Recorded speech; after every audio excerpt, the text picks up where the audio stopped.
आणि हा highway NH 266 क्रमांकाचा हा हायवे आणि तुम्ही शेतकरी फायदा न घेत असल्यामुळं, मग तुम्हाला फायदा का घेत नाही तुम्ही माहित नाही, पण शेतकऱ्यांनी फायदा घेऊन ना घेऊ द्या, पण शासनाचं काम आहे तो फायदा कुठेतरी दिला पाहिजे. बघा तुम्हाला बघायचं आहे रस्त्यावर शेततळ, हे बघा रस्त्यावर इथं शेततळ आहे आणि हे एवढं खड्डा आहे की गाड्या कुठून जाते माहिती आहे का, ह्याच्यातनं जात नाही त्या.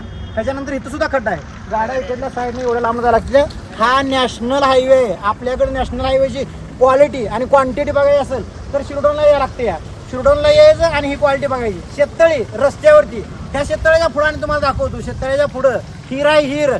हिर बघितल्यावर तुम्ही म्हणताना अरे आख्या शिरडोनला पाणी ह्या हिरीत आहे काय तुम्हाला वाटेल. तुम्हाला हिर दाखवतो. या रस्त्यावरती हिरीची योजना इथं मांडलेली आहे. नॅशनल हायवेवर हिरे आहे, हिरे डायरेक्ट चक्क हिरी. त्यातनं तुम्ही सरकारी योजनेतनं विहिरी आहे द्या, कारण रस्ता सरकारी हो, मग सरकारी हिरी असणार की हिरी कोण दुसरं पाडतं.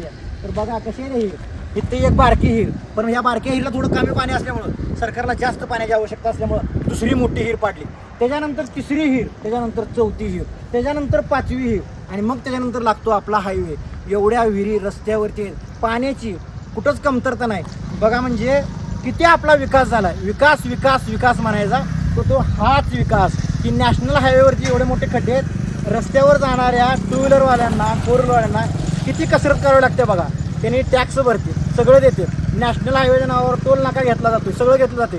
मग रस्ते मग त्या जनतेला का चांगले मिळत नाही, कशामुळे खोळंबला असेल, कुणाची टक्केवारी राहिली असेल, ह्यात काय असेल नेमकं कारण. तुम्हाला काय वाटते की या विहिरी कशामुळे पडल्या असतील आणि ही जे करायला लागली ते कसरत ही सामान्य माणसाने का करायची. राजकीय नेते फॉर्च्युनरमध्ये जातात, पुन्हा अशा गरिबांच्या गाड्या, त्यांचं नुकसान कोण भरून देणार.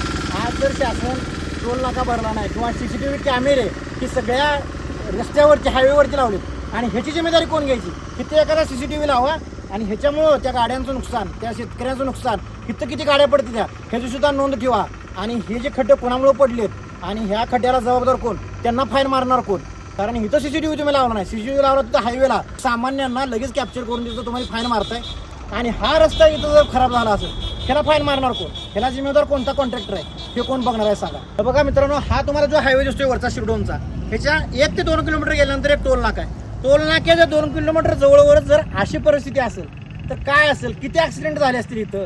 आणि ह्या रस्त्यामुळे त्या गाड्यांचा मेंटेनन्स किती निघाला असेल, ह्याला जिम्मेदार कोण आहे. टॅक्स सामान्य माणूस भरतोय, पण त्याला खरंच त्या सुविधा मिळत आहेत का फक्त आपण फाईन मारायचे म्हणून हायवेला रस्ते बसवले. आणि ह्याच्यावरती तुम्ही सुद्धा CCTV बसवा आणि जो कोणी पडलाय का नाही माणूस, जो कोणी पडत असेल ह्या रस्त्यामुळं, त्याचा फाईन, त्याला कोण जिम्मेदार आहे त्याला मारला पाहिजे.